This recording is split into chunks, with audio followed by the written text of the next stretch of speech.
Bismillahirrahmanirrahim. Nah, Bapak Ibu sekalian yang dirahmati Allah Subhanahu wa taala, maka seorang muslim itu akan mendekatkan dirinya kepada Allah Subhanahu wa taala itu dengan kewajiban-kewajiban yang telah diperintahkan kepadanya.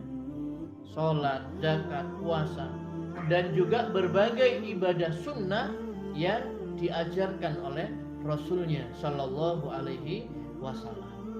Nah, itu mendekatkan diri dengan apa? Tawassul dengan amal-amal soleh tadi itu, berwasilah dengan amal-amal soleh. Tidak mungkin orang itu akan bisa mendekatkan diri kepada Allah kalau dia tidak mengerjakan perintah Allah yang wajib. Tidak bisa. Jadi memang harus dikerjakan, ya, seperti itu. Begitu pula seorang muslim akan mendekatkan diri kepada Allah Subhanahu wa taala dengan meninggalkan hal-hal yang haram. Ya, yang dilarang oleh Allah Subhanahu wa taala ditinggalkan. Dia menjauhi berbagai larangan Allah Subhanahu wa taala. Pantang bagi seorang muslim itu meminta kepada selain Allah Subhanahu wa taala. Ya, karena apa? Karena Allah menyuruh kalau meminta, minta kepada ud'uni, berdoalah padaku. Astajib lakum, aku kabulkan permohonan. Doamu tak kabulkan. Kan begitu. Kalau Rasulullah SAW itu diberitahu oleh Allah Subhanahu wa taala, wa idza sa'alaka ibadi anni fa inni qarib ujibu da'watad da'i idza da'an falyastajibuli wal yu'minu bi la'allahum yarshudun. Wahai Muhammad, kalau kamu ditanya oleh hambaku tentang aku, maka katakan fa inni qarib, sesungguhnya Allah itu sangat dekat. Aku ini sangat dekat.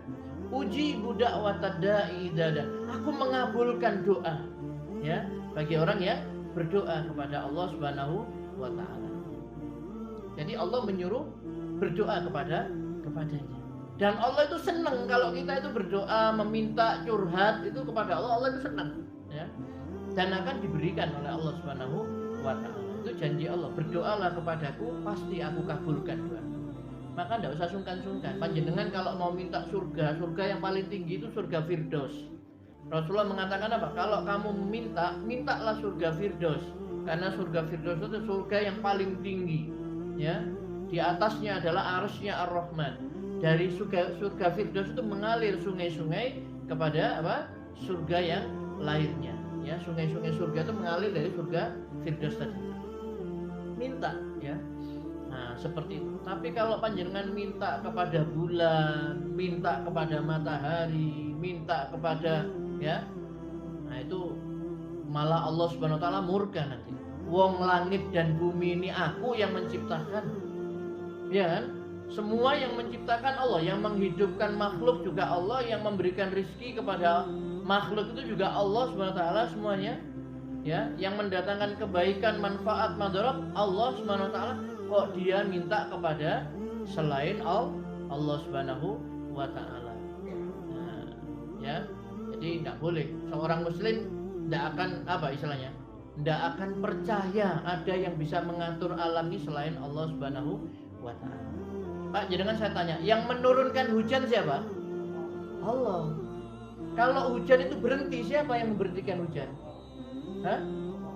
Allah. Bukan karena kentongan ditabuh, Pak, ya. Dong terus hujannya berhenti gitu. Tidak bisa. Yang mendatangkan hujan itu Allah, yang memberhentikan juga Allah. Kalau Allah menurunkan rahmat kepada hambanya, tidak ada yang bisa menahan kecuali Allah Subhanahu wa taala. Ya. Jadi bukan apa namanya?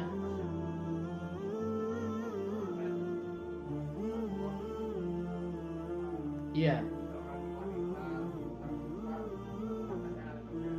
Ya, tadi kalau percaya saya bisa mendatangkan hujan, saya juga bisa memindahkan hujan, bisa mendatangkan awan dan lain sebagainya. Oh, berarti dia seperti Tuhan. Ya, jadi tidak bisa. Jadi hujan itu turun karena Allah, berhenti juga Allah, ya toh? Begitu juga semuanya Pak ini Pak. Gunung meletus juga Allah yang bikin. Kalau sudah berhenti ya Allah yang memberhentikan. Laut Selatan misalkan terjadi tsunami, gempa bumi dan sebagainya, Allah semuanya. Yang berbuat itu adalah Allah SWT. Tidak ada selain Allah yang bisa mengatur alam. Makanya seorang muslim pantang berdoa kepada selain Allah. Kalau dia minta berdoa ya kepada Allah Subhanahu wa taala. Kenapa? Selain Allah tidak bisa mendatangkan manfaat dan madarat. Ya, yang bisa memberikan rezeki Allah, yang bisa menyembuhkan sakit seseorang itu adalah Allah. Kalau orang mengalami kesulitan, yang memberikan jalan keluar adalah